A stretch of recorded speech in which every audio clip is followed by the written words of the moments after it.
দুইজন ডাকাত না তিনজন ডাকাত জানি ওনারা আসলো হুজুরের কাছে অনেক ছদ্মবেশে মুসল্লির বেশে এসে বলতেছে প্রচণ্ড সিলেটে তখন বন্যা চলতেছিল, বন্যা বহুত আগের ঘটনা, চতুর্দিকে থুই থুই করে পানি।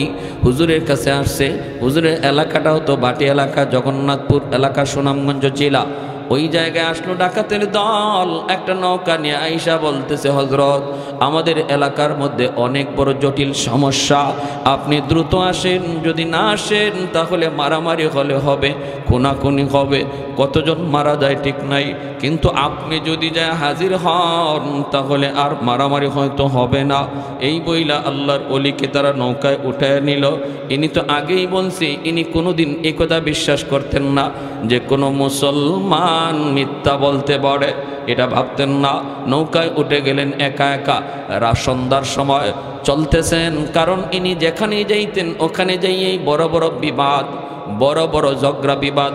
আল্লাহর ওলি হাজির হইলেই শেষ হয়ে যাইত, সবাই ওনাকে মানত, ফয়সালা যেটা দিতেন এটাই সবাই মেনে নিত। এজন্যই উনি নৌকায় উঠলেন। মুসলমানের ভিতরে বহুত বড় দ্বন্দ্ব, আমি গেলে পরে যদি সেটা সমাধান হয় যাইতে রাজি আছি। রাত বাজে 2টা, বাজক পাড়া 2টা, রাত বাজে 3টা, বাজক রাত 3টা, ঝড় তুফান হয়, হোক ঝড় তুফান, গেলে যদি সমাধান হয় আমি যাইতে রাজি।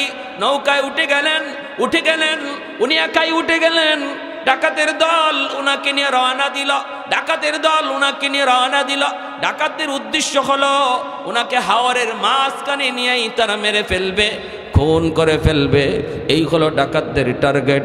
তারা তো নিয়ে চলল, হাওরের মাঝখানে যায়। সুনামগঞ্জ এলাকার কত বিশাল বিশাল হাওর, যারা আপনারা গেছেন হয়তো দেখবেন, বিশাল বিশাল হাওর এলাকা।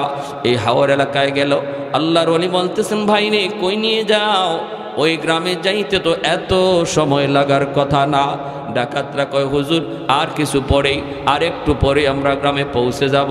মূলত ওদের উদ্দেশ্য হলো হাওরের মাঝামাঝিতে নিয়ে তারা খুন করবে, হাওরের মাঝামাঝিতে নিয়ে খুন করবে। মাঝখানে যাইয়েই ডাকাতের দল তলোয়ার নিয়ে ছুরি নিয়ে আইসা বলে মৌলবী আমরা তো তোমাকে এনেছি খুন করার জন্য, দীর্ঘদিনের প্ল্যান, আমাদের দীর্ঘদিনের প্ল্যান, তোমার কারণে আমরা গুনার কোনো আয়োজন করতে পারি না। আজ তোমার জীবনের শেষ দিন, প্রস্তুত হয়ে যাও, তোমাকে হত্যা করে ফেলব। আল্লাহর ওলি একা। তখন তিনি বলতেছেন ভাই রে দুনিয়া এসেছি একদিন, যাব তো একদিন, কেউ থাকতে আসি নাই, তবে আমার যাওয়ার আগ মুহূর্তে 2 রাকাত নামাজ আমারে পড়তে দাও। আল্লাহু আকবার। আমাকে 2 রাকাত নামাজ পড়তে দাও, 2 রাকাত নামাজ। ওরা বলে ঠিক আছে আপনি নামাজ পড়তে চান নামাজ পড়েন। আল্লাহর ওলি নৌকার মধ্যেই নামাজে দাঁড়ায় গেলেন। দাঁড়াইতে তো পারেন না, বসে বসে নিয়ত করে নামাজে দাঁড়ায় গেলেন। যেই মাত্র নামাজে দাঁড়াইলেন, বলুন তো মুমিন নামাজে দাঁড়াইলে সম্পর্ক কার সাথে হয়? কথা কার সাথে চলে? আসসালাতু মিরাজুল মুমিনিন। মুমিন যখনই নামাজে দাঁড়ায় তখনই আল্লাহর সাথে তার কথা শুরু হয়। যখনই কয় আলহামদুলিল্লাহ, আলহামদু, সমস্ত প্রশংসা আল্লাহ পাক, তখন বলেন মানিল হামদ, কার জন্য তুমি প্রশংসা করো? কয় আল্লাহ। আল্লাহ তখন কয় মানিল্লাহ, কে তোমার আল্লাহ? কয় রব্বুল আলামিন। আল্লাহ তখন কয় কে রব্বুল আলামিন? কয় আর রহমান আর রাহিম, যিনি রহমান তিনি রাহিম। আল্লাহ তখন কয় মানির রহমান মানির রাহিম। বান্দা নামাজের ভিতরে কয় মালিক ইয়াউমিদ্দিন, যিনি কিয়ামত দিবসের মালিক। এতক্ষণ পর্যন্ত আল্লাহ নিজের পরিচয় দেন না। মালিক ইয়াউমিদ্দিন পর্যন্ত আল্লাহ বা তার নামাজি বান্দারে নিজের পরিচয় দেয় না। আল্লাহ অদৃশ্য, থার্ড পারসন। আল্লাহ থার্ড পারসনে থেকে কথা বলতেছে, কে রে বান্দা কার প্রশংসা করো? কে তোমার আল্লাহ? কে তোমার রব? কে তোমার, কে রহমান, কে রহিম? কয় মালিক ইয়াউমিদ্দিন, তিনি কিয়ামত দিবসের মালিক। তখন আল্লাহ পাক রব্বুল আলামিন তার পরিচয় দিয়ে দেয়। আল্লাহ তখন কয় বান্দা, এতক্ষণ পর্যন্ত তুমি যারে রব বলেছ, তুমি যার প্রশংসা করেছ, তুমি যারে রহমান রাহিম বলেছ, তুমি যারে মালিক ইয়াউমিদ্দিন বলেছ, আমি হলাম সেই রব, আমি হলাম সেই রহমান। তখনই বান্দায় কয় ইয়্যাকা না'বুদু ওয়া ইয়্যাকা নাস্তাঈন। এখন আল্লাহর পরিচয় পাওয়া গেছে। এতক্ষণ কথা কইতেছিল যার সাথে, ইনি আল্লাহ, ঠিক না? তখনই কয় ইয়্যাকা না'বুদু ওয়া ইয়্যাকা নাস্তাঈন। এখন সেকেন্ড পারসন। এখন কয় আল্লাহ, আমি তোমারই কাছে সাহায্য চাই, তোমারই ইবাদত করি। এতক্ষণ খালি কইছে থার্ড পারসনে, উনি, উনি, তিনি, তিনি।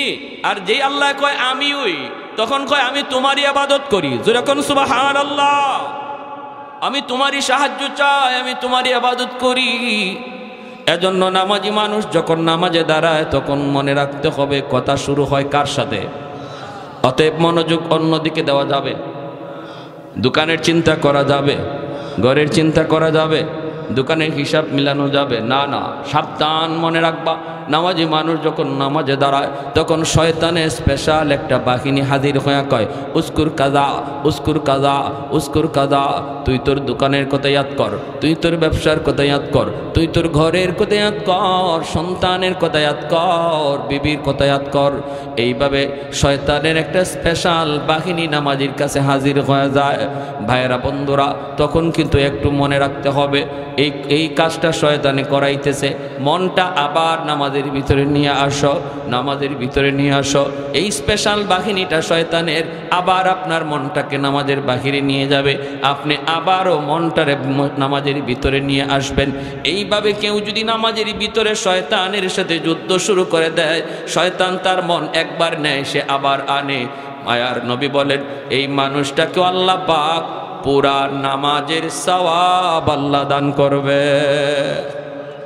ইখলাসের সাথে ফার্স্ট টু লাস্ট শুধু আল্লাহর ধ্যানে নামাজ পড়লে যে সওয়াব, ওই পরিমাণ সওয়াব আল্লাহ এই লোকটারও দান করবে, কারণ সে ইবলিসের সাথে যুদ্ধ করছে, ঠিক না? ইবলিসের সাথে যুদ্ধ করছে।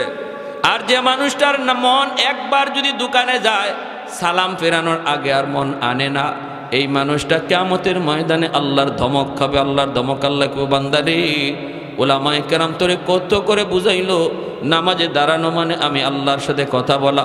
আমি তোর সাথে কথা কই আর তুই মন রাখছো তোমার দোকানে, আল্লাহ সেদিন ধমক দিবে। আল্লাহর ওলিও নামাজে দাঁড়ায় গেলেন, নামাজে দাঁড়ায় গেলেন, নামাজ পড়তেছেন, হঠাৎ করে ঝড় তুফান শুরু হয়ে গেল, আসমানি ঝড়। এমন এক ঝড় শুরু হলো, নৌকা ডুবে যাওয়ার অবস্থা তৈরি হলো। হাওরের মাঝখানে যদি নৌকা ডুবে, তাহলে হুজুর শুধু মরবে না, ডাকাতের দলও মরবে। নামাজি নামাজের মাধ্যমে কার সাহায্য পায়? সাহায্য পায় কার? আর একটু জোরে বলেন, কার? যেই মাত্র নামাজের মধ্যে তিনি দাঁড়ায় গেলেন, সাথে সাথে আসমানি ফয়সালা শুরু হলো, ঝড় তুফান। হাওরের মাঝখানে এত বড় ঝড়, এত বড় তুফান, এত বড় ঢেউ। ডাকাতের দলে কয়ে আনছিলাম তো মৌলবীরে মারতে, এখন তো দেখা যায় আমরাও মরা লাগবে। নৌকা যদি ডুবে, এই হাওর থেকে সাতরাইয়া বাঁচবার কোনো উপায়? আরে আমরা তো আর মরতে আসি নাই, মারতে আনছি, তাহলে আগে আমাদের বাঁচা দরকার। মৌলবীরে মারব পরে, আগে নৌকা সামাল দাও, নৌকা সামাল দাও। এই বইলা তারা নৌকা সামাল দেওয়া শুরু করলো। ডুবে যাওয়া থেকে কিভাবে নৌকাকে বাঁচানো যায়, এইভাবে তারা নৌকারে বাঁচাইতে লাগলো, নৌকা সামাল দিতে লাগলো। বাইরা রাত বেজে গেল প্রায় 3টা 4টা, শেষ রাত চলে আসলো। আল্লাহর ওলি তিনি তো নামাজ পড়ে বসা, ডাকাতের দল নিজেদের যান বাঁচানোর জন্য নৌকার হাল ধরতে লাগলো। হঠাৎ করে আল্লাহর কুদরতি ফয়সালা, হাওরের মাঝখানের নৌকা কেমন করে জানি একটা ঘাটের মধ্যে এসে লাগলো। এই ঘাট কোন ঘাট? এই ঘাটে কেমন করে নৌকা এসে লাগলো? হঠাৎ করে দেখা যায় যেই ঘাটের মধ্যে নৌকা লাগছে, ঘাটের চতুর্দিক দিয়া টর্চ লাইট মেরে মেরে পুলিশ আসতেছে। তখনই বোঝা গেল ঘাটটা ছিল সুনামগঞ্জ থানার ঘাটে যায় নৌকা লাগলো। কি খবর? আল্লাহর পাগল যে হয়, আল্লাহর পাগল কোথায় থেকে কোথায় যাবে সেই সিদ্ধান্ত নেয় কে? মানুষ চলে বাংলাদেশ এয়ারলাইন্সে, আর আল্লাহর ওলিরা চলে আল্লাহর এয়ারলাইন্সে, ঠিক কিনা? আরেকজন সিলেটের কুতুব নুরুদ্দিন ঘরপুরি রহমাতুল্লাহি আলাইহি আজকে দুনিয়ায় নাই। মাগরিবের নামাজ পড়তেন সিলেট, আসরের নামাজ পড়ছেন ময়মনসিংহ, মাগরিবের নামাজ পড়তেন সিলেট। কোন বিমানে গেলেন, কোন বিমানে আসলেন? কয় মানুষ চলে বাংলাদেশ এয়ারলাইন্স, বাংলাদেশ বিমান, আর আল্লাহর ওলিরা আল্লাহর কুদরতি বিমানে তারা চড়ে। আল্লাহু আকবার, জোরে কর, আর একটু জোরে বলেন আল্লাহু আকবার। আমি এক এলাকায় এরকম ভাবে প্রতি বছর তফসির করি, সিলেটের চুনারঘাট 7 দিন ব্যাপী তফসির হয়। এই তফসিরে 1 বছর বয়ান করি। হুজুররা বলতেছে, হুজুর নুরুদ্দিন ঘরপুরি রহমতুল্লাহি আলাইহি তিনি একদিন আসছেন, তফসির করছেন, রাতে হুজুর থাকবেন, আমরাও হুজুরের জায়গা করে দিলাম।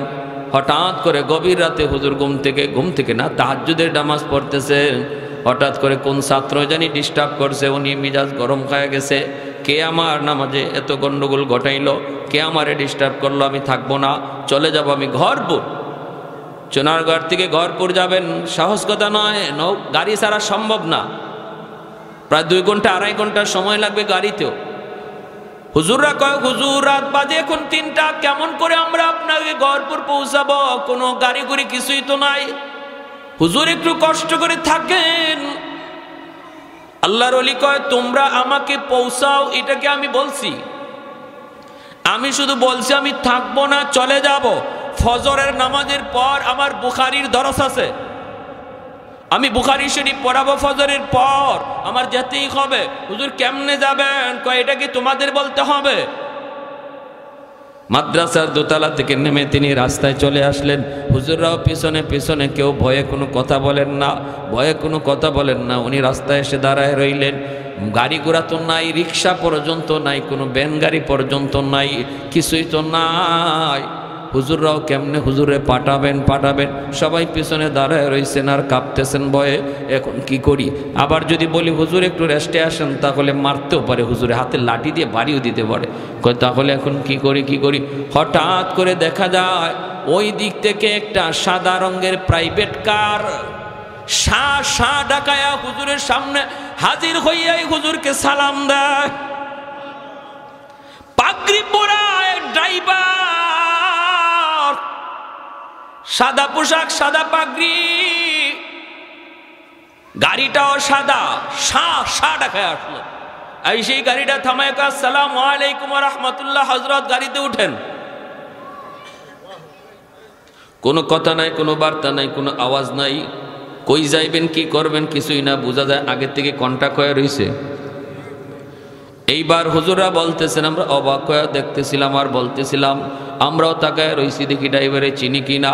এই ধরনের গাড়ি আমরা আমাদের চুনারঘাটে কোনোদিন দেখি নাই, এইরকম ড্রাইভারের চেহারাও কোনোদিন আমরা চুনারঘাট আমাদের এলাকায় দেখি নাই।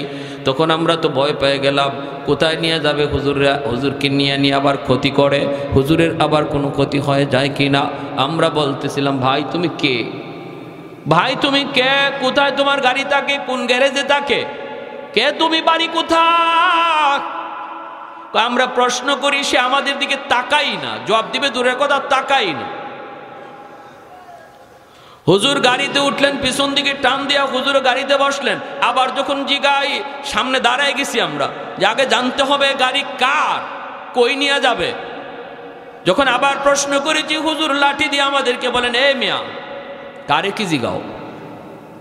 তোমরা কারে কি জিগাও? ও কি মানুষ নাকি? ও জবাব দিবে, ও তো জিন্নাত। আল্লাহু আকবার।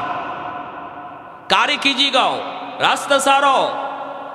সবাই রাস্তা ছেড়ে দিল, শা ডাকায়া এই গাড়ি দিয়ে হুজুরকে পৌঁছায় দিল ঘরপুর। হুজুররা ফোনে জানেন হুজুর ফজরের নামাজ গিয়া ঘরপুর মাদ্রাসায় পড়ছেন, এর নামাজ পইরে আবার বুখারীর দরসে বসে গেছে।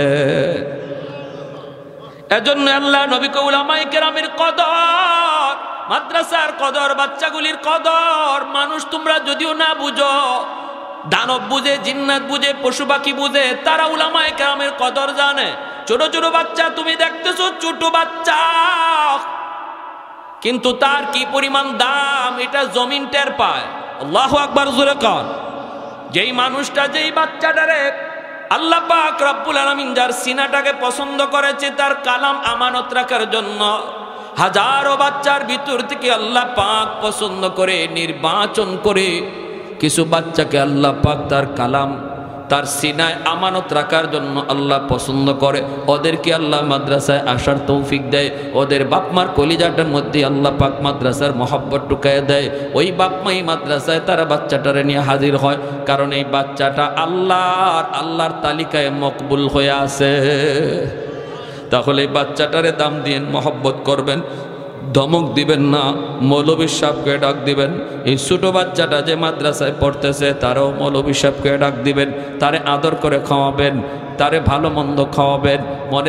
মনে রাখবেন একটা মাদ্রাসার তালেবে এলেমকে খাওয়ানো মানে মায়ার নবীর হাদিসের ভাষায় তুমি তারে খাওয়াইতেছ না, বরং এই বাচ্চার উসিলায় আল্লাহ তোমাকে আমাকে খাওয়ায়।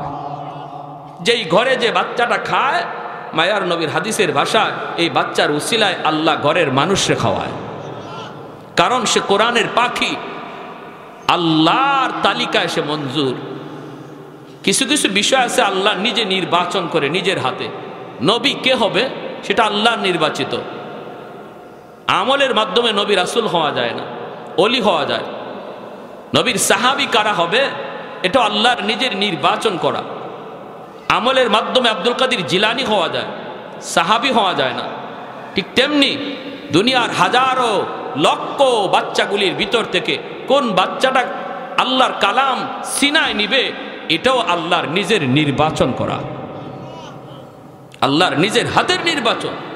এজন্য এই বাচ্চাগুলিরে কদর করবেন, মায়া করবেন, আদর করবেন। সে নিজের ইচ্ছা আসে নাই, আল্লাহ তারে আনাইছেন। সুবহানাল্লাহ। আমার ভাইয়েরা, এজন্য বলতেছিলাম ওই শাইখে কাতিয়া রহমতুল্লাহ আলাইহি ইনি রং করছেন, এখন হঠাৎ করে পুলিশ টর্চ মাইরা সামনে আসছে। আইসেই দেখে শাইখে কাতিয়া, ওনারে তো চিনে পুলিশ, সবাই হযরত আপনি ডাকাতের দল, সাথে সাথে হুজুরের পা জড়ায় দিরা কয়, হযরত আমাদেরকে মাফ করেন, জীবনের জন্য আমরা অপরাধ ছেড়ে দিলাম, জীবনের জন্য আমরা গুনাহ ছেড়ে দিলাম, আজকে নিজের চোখে যা দেখছি। আল্লাহর ওলি বলেন, তাহলে কথা দাও আমার জীবদ্দশায় কারো কাছে এই কেরামতি বলবা না। কারণ খাঁটি আল্লাহর ওলি যারা, এরা নিজেদের কারামত কারো কাছে বলে না। কেউ যদি দেখে তারে বলতেও নিষেধ করে।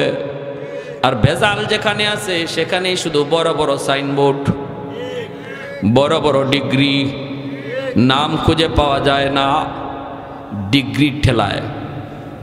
আশিক রসুল, মাহবুবে খুদা, গাউসে হামদানি, কুতুবে রব্বানি, সারা শৈল্য সুলকানি, নাম কইরে কয় নাম লাগতো না, খালি টাইটেল ফর।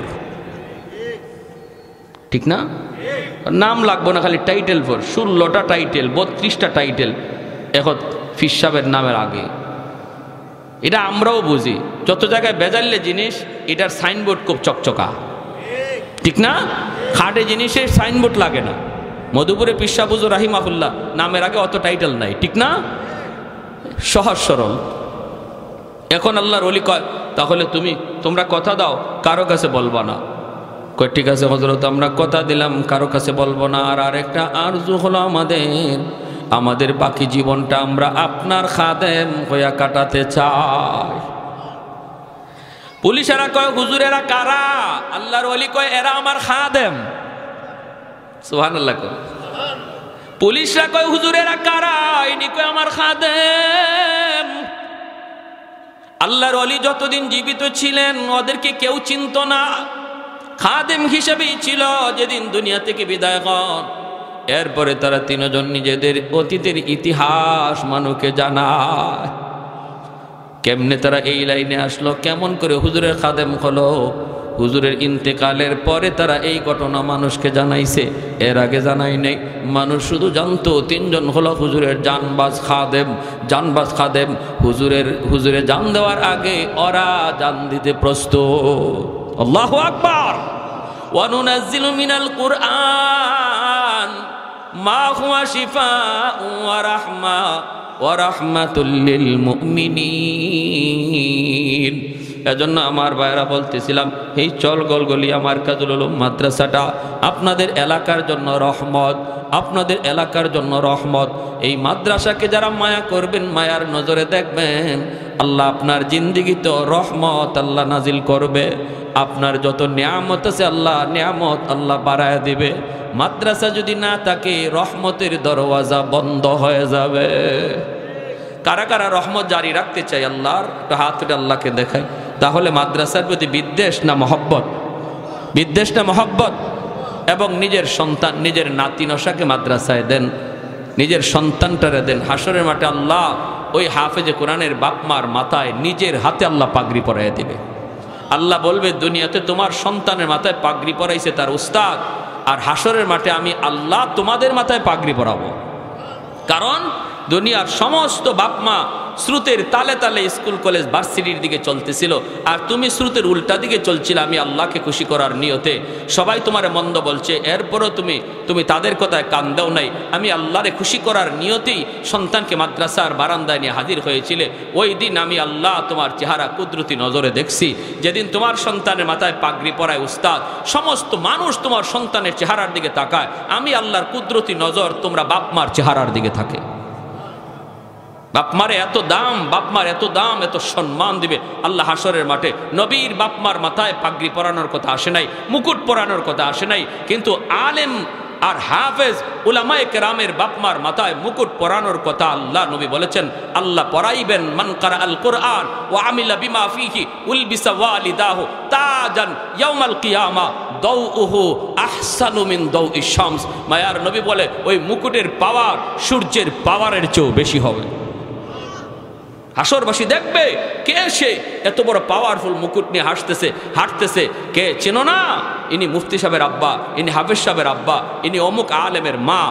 দুনিয়াতেও মানুষ তারে ডাক দিছে, ও মুফতি সাহেবের আব্বা, ও হাফিজ সাহেবের আম্মা কইয়া। হাসরের মাঠে আল্লাহ তারে ডাক দিবে, ও হাফিজ সাহেবের আব্বা। জোরে কর সুবহানাল্লাহ। নাম ধরে আল্লাহ ডাক দিবে না। একজন হাফেজে কোরআনের বাপমার নাম ধরে আল্লাহ হাসরের মাঠে ডাকবে না। আল্লাহ হাসরের মাঠে ডাক দিবে মুফতি সাহেবের আব্বা কইয়া, মা আলেমের আব্বা কইয়া, একজন হাফেজে কোরআনের মা কইয়া। আল্লাহ নাম না নিয়া এই লকব ধরে আল্লাহ হাসরের মাঠে ডাক দিবে। কারণ নবী বলেছেন, দুনিয়াতে মানুষ তারে যেই নামে ডাকছিল, হাসরের মাঠে আল্লাহ এই নামেই ডাক দিবে। তাহলে সন্তান মাদ্রাসায় দিলে লস না লাভ? লস না লাভ? যদি সুযোগ না থাকে, দাদা যদি হয় নাতিরে ভর্তি করব, পারবো না ইনশাল্লাহ, নাতিরে ভর্তি করব। তবু আওলাদ থেকে আল্লাহ যেন কোরআনের হাফেজ আলেম কবুল করে, এই এলাকার ঘরে ঘরে যেন আল্লাহ পাক হাফেজ আলেম কবুল করে। ওয়া আখির দাওয়ানা আনিল হামদুলিল্লাহি রাব্বিল আলামিন।